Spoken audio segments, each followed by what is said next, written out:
Bhagavad Gita is a book of mankind's collected experience of and answers to life's most basic questions.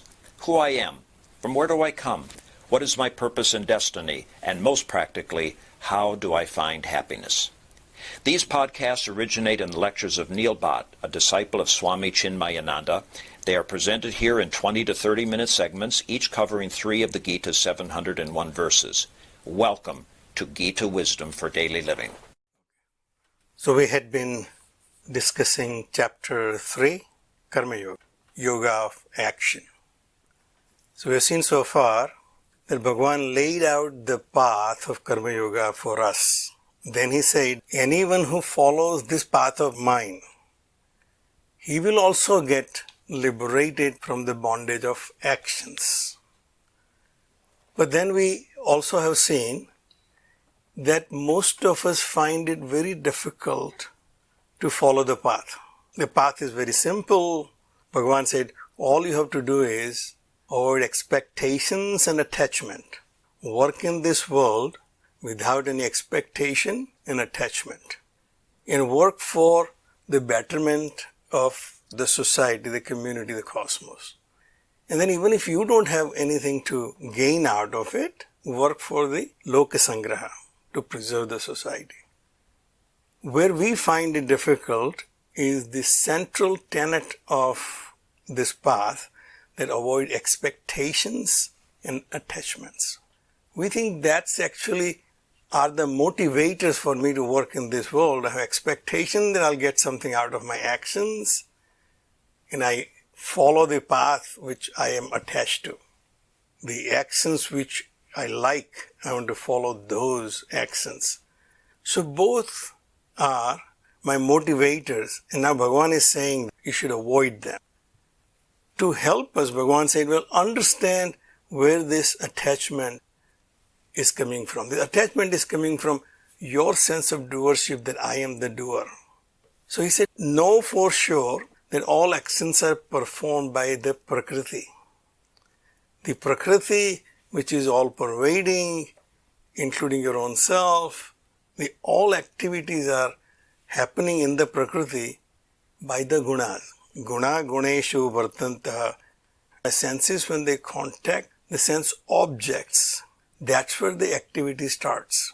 As we have seen, senses are designed to go out and scan this world of objects. When the senses contact the objects, it brings the sensation in my mind of those objects. Those sensations create perception. The perception creates the conception for that object. Now, up to that, there is no real danger. It's actually there for my protection, so that I can scan this world outside and see whether things are conducive. There is no danger outside there. So my senses are detecting the danger, but at the same time, it's also getting pleasure out of these activities, which we call it sense pleasure. Eye wants to see, ear wants to hear. I want to see the things which it likes. Ear wants to hear what it likes. So I like to hear music, but not noise. These likings are created out of my experiences in the world of objects through the senses. So Bhagavan said, if you know that you stop at that guna gunesu vartantaha and you don't get involved in it, then you will not develop any attachment or expectation. But he said that's not possible for most people. So Bhagavan said, Sadrusam chestvate swasyaha prakrute gnanavanapi. Prakritim yanti bhutani nigraha kim karishyati. Nigraha, restraining the senses, is not of much value. Nigraha kim, what can restrain the senses can do? Because even a gnanavan, even the wise person, in a sense the one who has already understood this fact, that expectation and attachment are the root causes of all my problems. If I can identify the cause of my sorrow, it will boil down to either it was my expectation, which I could not meet, and also my attachment to that person or that thing or that action. But what can a person do? Even a gnanavan, a wise person also, can only act according to his prakriti. his nature. So Prakriti is my inherent nature. Now what is my inherent nature? My inherent nature is built of my tendencies. My tendencies are nothing but my past experiences. My past experiences created likes and dislikes. Things which I like, that becomes my positive tendencies. I go after those objects. And things which I didn't like, I want to avoid those objects. So that becomes my likes and dislikes. That become my tendencies.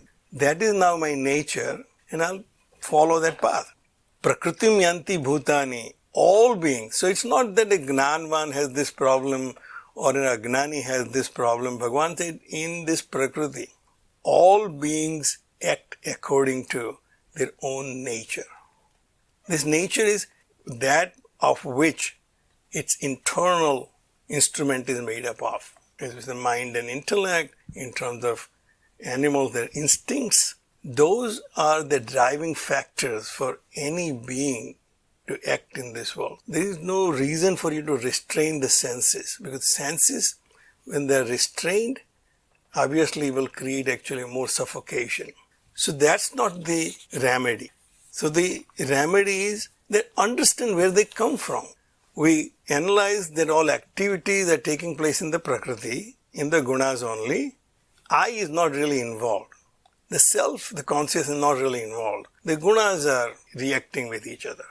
That interaction is creating likes and dislikes. Let's analyze where the likes and dislikes are coming from. So the next verse is Indriyasya arthe raga dveso vyavasthito. The seat of the raga and dvesa is the senses and the sense objects. Now this can be argued from a Western philosophical point, whether these likes and dislikes are in my senses or they are in my mind. So the raga and dvesa are created by the sense experiences. Unless I have experienced something, I have no liking or disliking.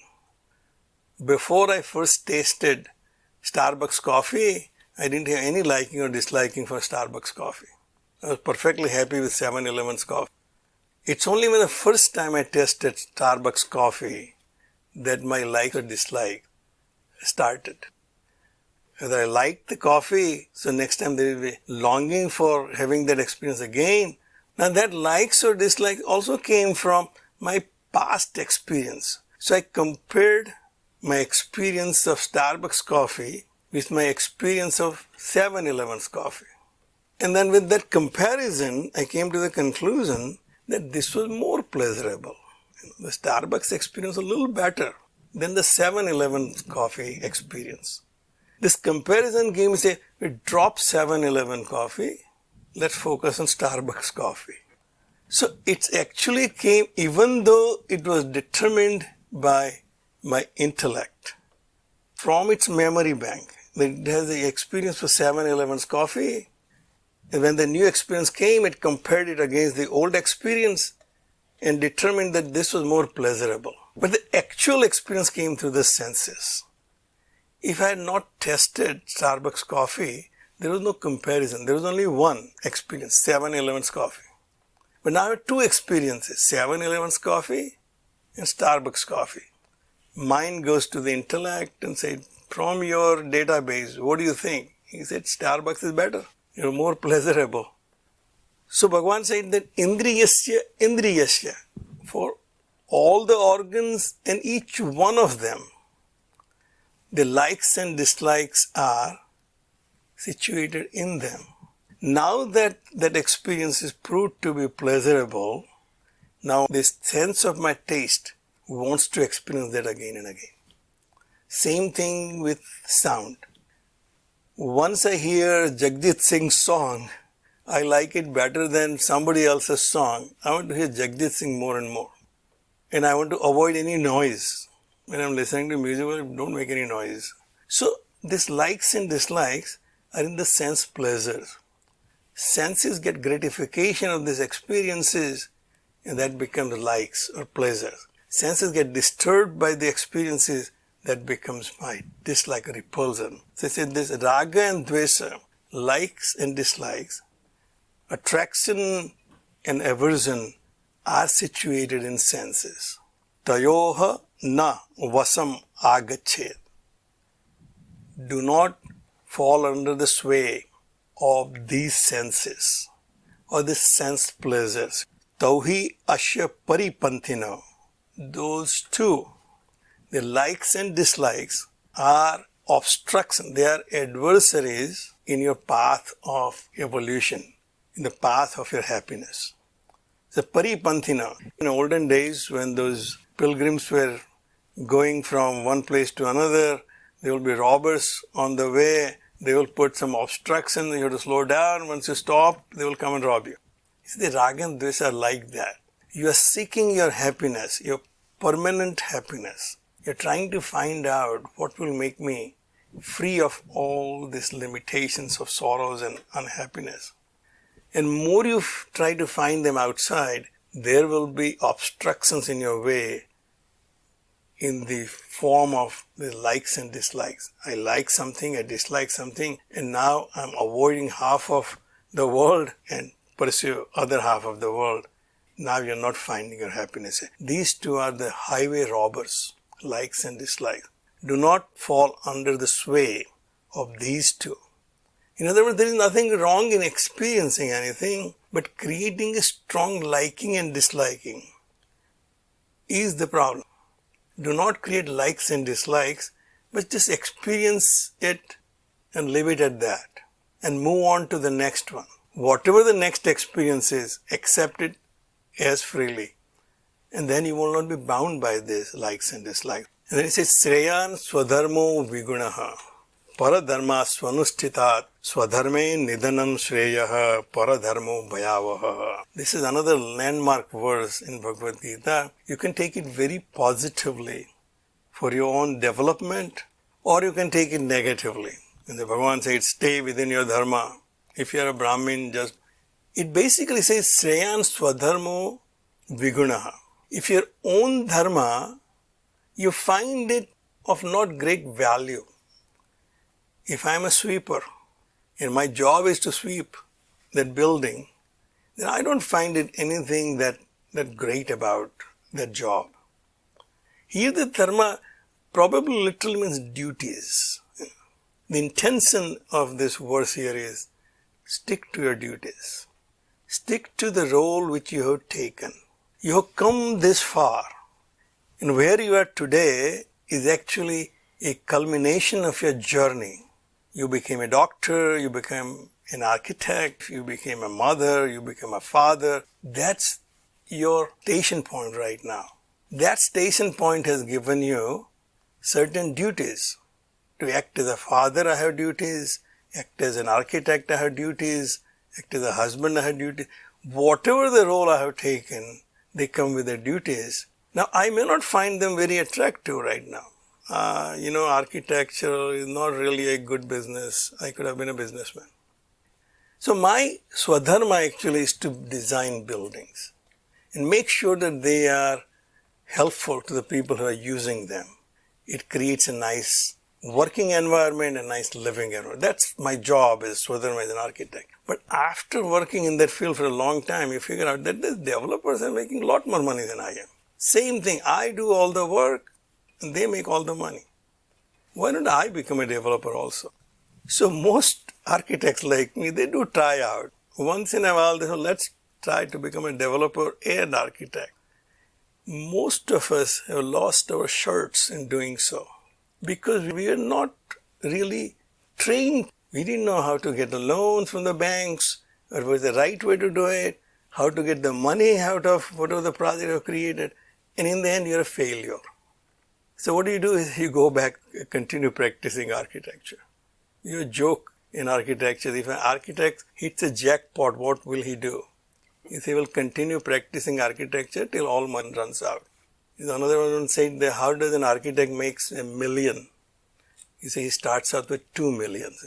So we are not business people. You don't want to get influenced by others. So Sreyan swadharmo vigunaha. Whatever dharma that I have, what is my nature right now? I'm an artist, I'm a musician, I'm an architect, I'm a doctor. That's what I have created from my own efforts and experiences. Even though It may not be very glamorous. Stick to it. Paradharmas to swanushthitat. Even I think the other's dharma may be better, well executed. Because swadharme nidhanam shreyaha, death, performing your own duties is much better than continue living in others' dharma and suffer. Because paradharmo bhayavaha. You will be a fish out of water. When I try to act as a developer, when I'm actually an architect, I'm actually out of my comfort zone, out of my zone of training. Now I may be the smartest person as an architect, but I'm the dumbest person as a developer because the other people are much better than me. So Bhagavan said, if you try to give up your duties and perform others' duties. So in this case, Arjuna wanted to give up his duties as Kshatriya. They wanted to take on the duties of a Brahmin or a sage who wants to meditate and pursue knowledge. Bhagavan said, that's dangerous. Paradharmo bhayavaha. You do not know what you do not know.